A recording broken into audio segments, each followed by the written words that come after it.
Bonjour à vous. C'est Alexandre. Sous la Varangue, c'est votre émission.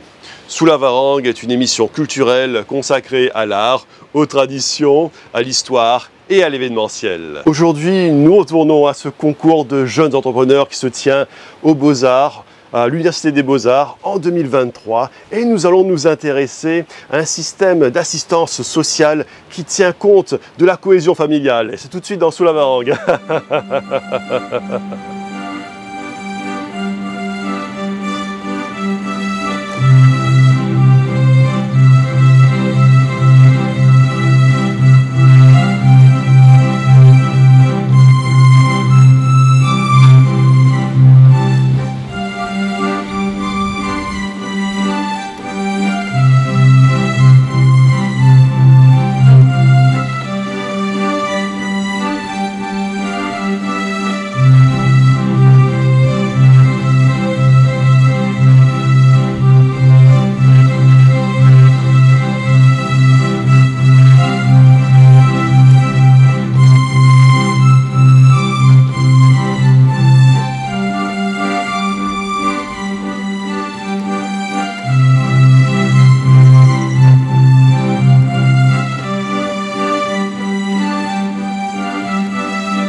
Je suis ici au Startup Weekend 2023 aux Beaux-Arts et je suis en compagnie de Muriel. Et Muriel, justement, ton groupe travaille sur un projet qui consiste à recueillir dans une structure des personnes qui sont victimes de violences, des femmes, des enfants, qui peuvent alors se confier et recevoir des soins psychologiques et autres, il me semble. Exactement. Alors bonjour, je suis Muriel, je suis porteur de projet avec deux autres personnes. Le projet qu'on porte aujourd'hui est un projet d'innovation thérapeutique pour des structures qui accueillent des personnes vulnérables. Nous, on est parti sur un schéma avec des fratries placées par l'aide sociale à l'enfance et par des femmes qui ont subi des violences conjugales. Donc le projet s'articule en fait autour de ces trois méthodes et voilà, et on attend demain pour savoir si on est les gagnants, en espérant qu'on le soit. Donc en fait, le projet se déroule sur plusieurs axes. L'axe le plus important, en fait, on va parler réellement de l'innovation thérapeutique. En fait, à La Réunion, les foyers sont un peu en burn-out. En tout cas, les institutions, en fait, sont un petit peu en burn-out. Et nous, on vient apporter en fait une solution à ce genre de foyer. Et l'innovation, elle est thérapeutique. Ce sont des innovations qui marchent en fait dans d'autres pays, les pays du Nord ou même l'Hexagone. Et ça nous permet en fait de recréer en un seul lieu ces innovations pour permettre aux enfants placés, aux fratries placées et du coup aux femmes victimes de violences conjugales de pouvoir trouver en fait un lieu où ils peuvent se sentir apaisés, où ils renouent en fait avec le social, etc. D'accord. Quand on parle de lieux où les gens peuvent trouver eh bien, un genre de personnes à l'écoute, on pense tout de suite à l'association Maman Papa Léla, justement. Et quelle est la différence entre cette structure et cette association qui existe déjà, dont le siège est à Salazie? Alors la particularité, c'est que nous, on va vraiment venir travailler sur un domaine complètement différent. Maman Papa Léla, c'est aussi sur la parentalité. Et c'est vrai que de notre côté, on va travailler avec des enfants qui sont placés mais en fratrie. À La Réunion, ça n'existe quasiment pas, en fait, le placement en fratrie. D'accord, on place toute une fratrie entière. Exactement. Voilà. Donc dans un lieu où ils seront ensemble. Ouais. Donc ce sera vraiment un appartement de fratrie. Donc les enfants ne seront plus dispersés en fait à droite, à gauche dans les foyers. Ils resteront ensemble jusqu'au bout. Et par rapport à l'autre partie, effectivement, il y a les femmes en situation de violence conjugale qui peuvent trouver un vrai lieu en fait de repos avec leurs enfants, où là on va vraiment venir travailler sur une grosse partie. Ouais. En effet, justement, quand on disperse les fratries, justement les enfants, les frères et sœurs qui ont l'habitude de se voir, ils ont tendance à faire une dépression parce qu'il y en a un qui est dans telle structure, l'autre qui est dans une autre structure, donc ça ne va pas du tout.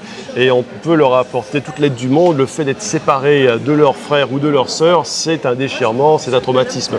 Et ça, je pense qu'on n'y avait pas trop pensé avant, justement. Et toutes les structures d'accueil des enfants victimes à la fois de violences ou voilà, de problèmes, ne tenaient pas compte de la cohésion familiale. Et ça, c'est une donnée qui est nouvelle. Alors c'est vrai que ça existe déjà en métropole depuis plus de 70 ans, Ouais. mais en fait... Pas à La Réunion. Non, exactement, pas à La Ouais. Réunion.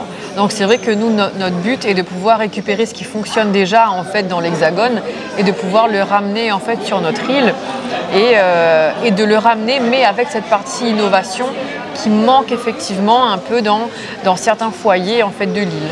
La cohésion de la famille est très importante, justement. Et pourquoi ici à La Réunion, on n'y a pas pensé plutôt pourquoi on avait tendance à disperser les enfants alors qu'en métropole, on ne les dispersait pas? Pourquoi on n'y a pas pensé plus tôt, justement? Alors il y a déjà un organisme qui y a pensé il y a quelques années, c'est Auteuil. Et du coup, c'est effectivement un projet qu'ils ont mis en place. Mais effectivement, il n'y a pas eu en fait d'autres foyers qui ont mis cette énergie en fait pour le faire. C'est vrai que des fratries, ça reste quelque chose d'assez gros et d'assez complexe. On prend vraiment la famille en entier. Ouais. Donc c'est une famille qui est déjà soudée ou pas.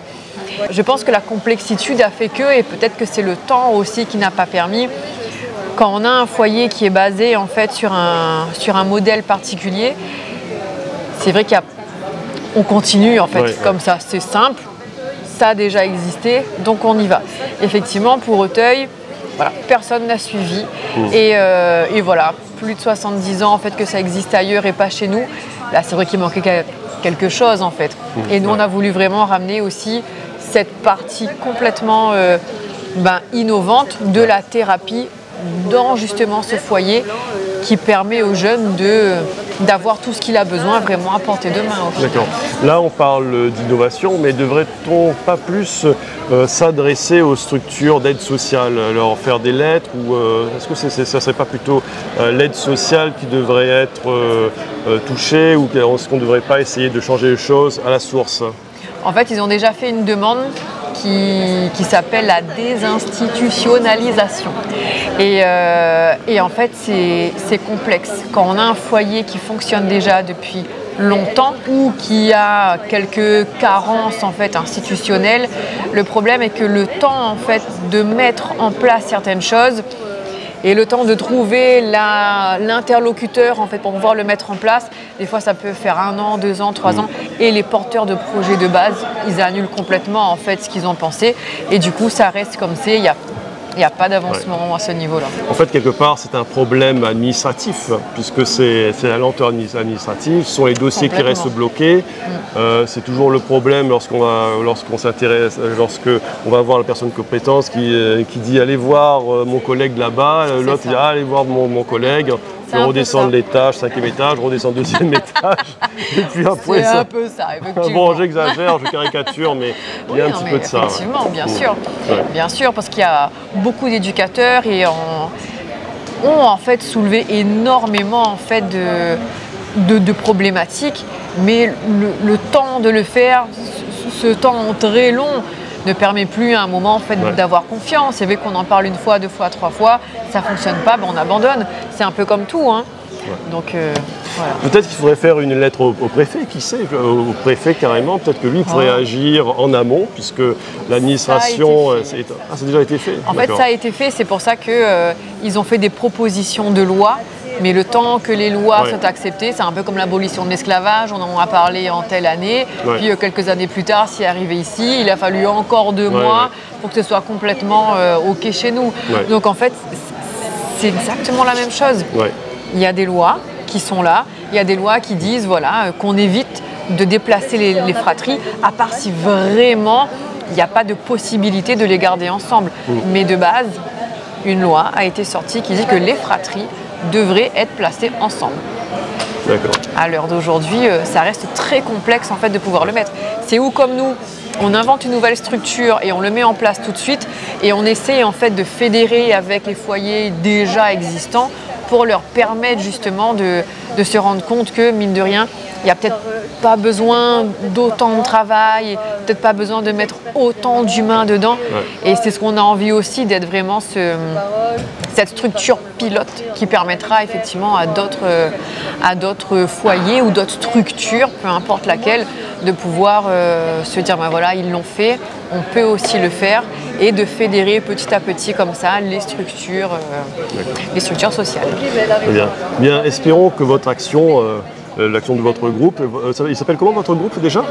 Eclosia. Eclosia. Bon, espérons que l'action d'Eclosia porte ses fruits. Merci. Bien, Muriel, je te remercie. Avec plaisir, merci beaucoup. Aujourd'hui, je suis au Startup Weekend 2023 aux Beaux-Arts et je suis en compagnie de Léna.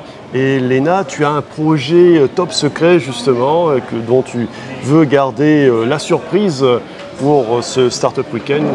Alors, pourrais-tu nous donner quelques éléments? Oui, bonjour, moi c'est Lénaï Malégol ou Léna VL sur YouTube. Je crée une plateforme qui se nommera Shop My Déco où vous pourrez vendre, acheter ou louer toute votre décoration d'occasion. Donc c'est une plateforme.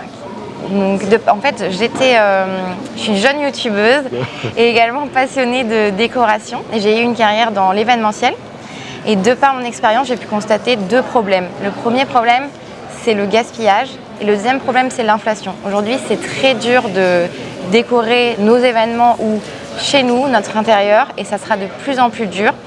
Et également, j'ai pu constater qu'après chaque événement ou au cours de déménagement, même de décès, on jette énormément de décorations, d'ameublements. Et c'est un fléau pour la nature et c'est un impact écologique catastrophique. Et c'est pourquoi je crée une plateforme qui permet aux particuliers et aux professionnels d'acheter, de vendre ou même de louer leurs décorations, leur ameublement d'intérieur ou d'événementiel. Et de plus, je permets aux acheteurs d'être gagnants de par leur achat par un programme de fidélité qui les récompense sous le biais de récompenses directement sur la plateforme pour redépenser dans des commerces locaux et également ou sinon de faire des dons à des structures qui ont un impact positif. Si j'ai bien compris, cette plateforme consiste à, par exemple, lorsque les gens déménagent, le surplus qui va être jeté à la poubelle, par exemple pour un déménagement, il y a toujours des meubles qui sont en trop. Au lieu de les envoyer aux déchets, de les réinsérer dans un circuit vertueux sur Internet à travers une plateforme qui ferait des ventes justement, et ça permettrait de ne plus encombrer les déchetteries, de ne plus polluer. Et ça permettrait de créer un cercle écologique vertueux, c'est d'après ce que j'ai compris. Tout à fait, et ça permettrait à tous d'accéder à de l'ameublement, de la décoration à prix d'occasion. Donc tout le monde est gagnant, ouais. Le vendeur peut mettre ses objets de décoration ameublement sur une plateforme qui est spécialisée, donc ciblée, qui est facile d'utilisation pour tous. Et donc ça lui permettra de vendre facilement et à l'acheteur de trouver facilement ce qu'il recherche à moindre coût. D'accord. Et alors, est-ce que ça a déjà été fait quelque part parce que déjà ici à La Réunion, ça n'a pas encore été fait. Alors actuellement, non, on n'a pas de plateforme spécialisée. On n'a pas non plus de plateforme qui permet de récompenser l'acheteur et qui permet de faire des dons à des structures qui ont un impact positif. Donc tout ce système-là n'existe pas. Et c'est pourquoi je veux permettre aux personnes d'accéder à une plateforme qui soit intuitive, qui soit facile pour tous, qui ait un impact écologique et économique pour tous les utilisateurs.